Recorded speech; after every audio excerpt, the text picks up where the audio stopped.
aujourd'hui, je te montre comment faire un thé de compost.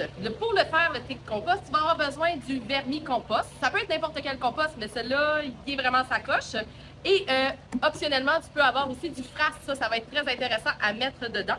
Tu dois avoir un petit bout de tissu qui va servir à mettre tout ça dedans. Le petit bout de tissu doit laisser passer l'eau, mais pas la terre, naturellement. Et une tasse à mesurer, une cuillère à thé, de la mélasse. Et tu vas avoir aussi besoin d'un bulleur. Ça se trouve là, sur Internet. Là, il y en a entre 10 et 20 environ. Là, un bulleur à poisson là, pour faire des bulles dans l'eau. Sinon, tu chauffes avec une paille. Ben, c'est moins le fun. La première étape, ça va être d'ouvrir ton fameux tissu qui laisse passer l'eau.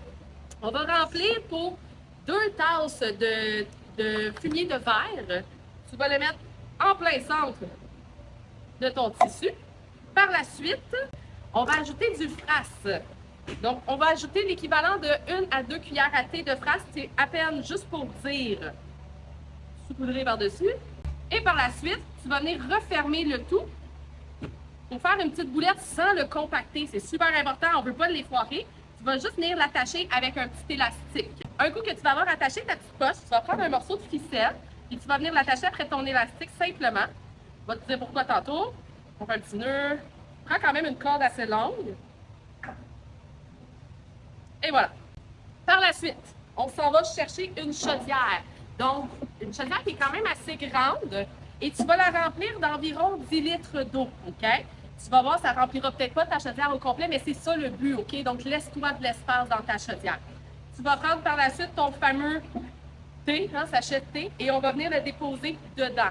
C'est important, remplis ton eau avant de mettre ton sachet de thé dedans, parce que si tu mets ton sachet de thé, tu remplis ton eau, ça va faire beaucoup de... je sais pas comment dire, mais ça va faire beaucoup de la broue dans ton eau, puis là, ça sera pas l'idéal. La fameuse petite corde, c'est là qu'elle va être importante. On veut pas que ton sachet de thé touche dans le fond de ton pot, fait que tu vas venir l'attacher simplement sur le côté. Moi, je me sers de la fameuse poignée ici.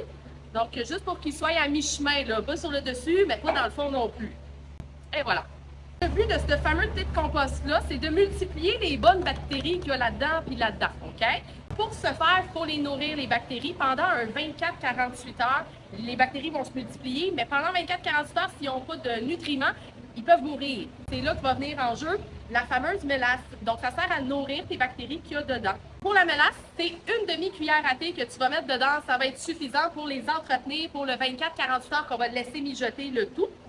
Donc, moi, ce que je fais, c'est que je ne le mets pas directement dedans parce que tu vas voir que ça va rester en moton, ça ne sera pas vraiment étendu dans ton mélange. Fait que je vais le mettre dans une tasse à mesurer pour commencer. Je vais faire simplement une demi. Juste pour dire. Et par la suite, je vais juste venir rajouter un petit peu d'eau. Bien, madame. Et c'est parti. Et là, on va brasser pour mélanger ta mélasse avec l'eau. Quand tu vois que ça fait plus de grumeaux, que c'est bien délié, à ce moment-là, on s'en vient l'ajouter dans ton eau de ton thé de compost. Par la suite, c'est là que le bulleur rentre en jeu. Donc, le fameux bulleur, on va venir le positionner dans le fond. C'est super important parce que tu t'en viens ajouter de l'oxygène à tes bactéries. S'ils n'ont pas d'oxygène, ça ne fonctionnera pas. Ça peut même fermenter et sentir pas bon. Fait que c'est important, cette étape-là. Je m'en viens l'installer dans le fond et je pars le tout. Donc, on va partir ça, puis on va le laisser mijoter comme ça pour un 24 à 48 heures. Là, moi, je te donne le truc. Moi, je le pars le vendredi matin avant d'aller travailler. Je fais mon petit mélange, pas très long, 5-10 minutes. Et par la suite, le samedi matin, j'ai le goût d'aller me promener dans le jardin, j'ai le goût d'aller voir qu'est-ce qui se passe. Fait que je me mets mon pulvérisateur, puis je passe et je fais ma pulvérisation en même temps. Faut que tu saches que ce mélange-là, un coup qu'il est prêt après 24-48 heures, il est à utiliser maintenant. Fait que c'est pas quelque chose qu'on garde dans l'armoire, c'est des bactéries vivantes. La minute qu'on enlève le bulleur, on enlève l'oxygène, c'est important de l'étendre tout de suite. 24 hours later. Donc là, ça va être le temps d'aller s'occuper de notre mélange. On va simplement tirer sur la petite ficelle et on va enlever délicatement notre petit thé. On ne vient pas presser, là, OK? On le laisse dégoûter simplement et on l'enlève. Donc, tu vas voir que ton eau, il va avoir foncé un petit peu. C'est complètement normal.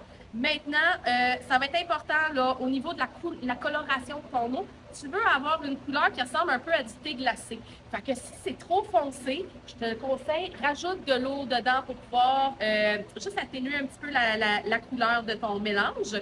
Si c'est trop foncé, c'est parce que c'est aussi trop fort pour tes plantes. Fait qu'on va atténuer le tout. Je trouve que tu es un petit peu foncé présentement. Fait que je rajoute de l'eau. L'autre étape aussi qui peut être importante, là, ça va être de le filtrer. Fait que tu peux prendre un tamis, un autre morceau de tissu, puis juste le passer dans un tissu fin pour enlever tous les petits dépôts qu'il va savoir créer dedans.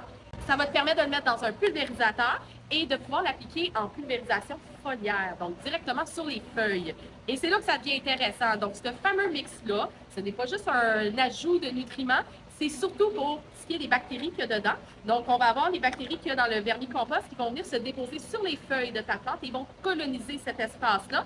Et vu que ça va être tellement colonisé, les champignons comme l'oïdium, tu sais, la fameuse poudre blanche là, qui se dépose sur tes plants de concombres et de tomates, là, bien, cette poudre-là, elle va avoir de la misère à s'installer sur tes feuilles à cause qu'il va y avoir beaucoup de bactéries. L'autre chose qui est bon à savoir, c'est que tu peux aussi l'utiliser en pleine terre. Fait que s'il t'en reste, envoie ça dans le sol, c'est super bon pour avoir une bonne qualité de terre. Fait que tout ce qui est légumes, tout ce qui est fruits, ça fonctionne très bien. Fais attention avec les légumes feuilles. On ne va pas aller te pulvériser sur les feuilles parce que tu vas manger les feuilles après.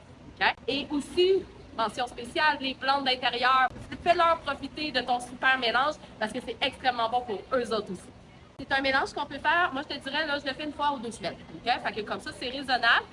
L'autre chose qui est importante, c'est qu'on n'applique pas ça quand il mouille. Naturellement, si tu l'appliques sur les feuilles, il mouille, tu vas tout lessiver. Et on va le faire tôt le matin. Fait qu'on essaye de ne pas faire ça en plein après-midi. Si jamais toi, tu l'as déjà essayé, cette super recette-là, puis que tu as eu des résultats, envoie-nous ça en commentaire. Moi, je suis intéressée de savoir comment vous trouvez ce mélange-là. Et si tu as des questions, ben, gêne-toi pas pour les écrire encore en bas. Je te conseille fortement d'enregistrer la vidéo pour qu'à chaque batch que tu vas faire, ben, que je puisse t'aider là, avec les mesures et les calculs. Fait qu'on se revoit bientôt pour une autre capsule.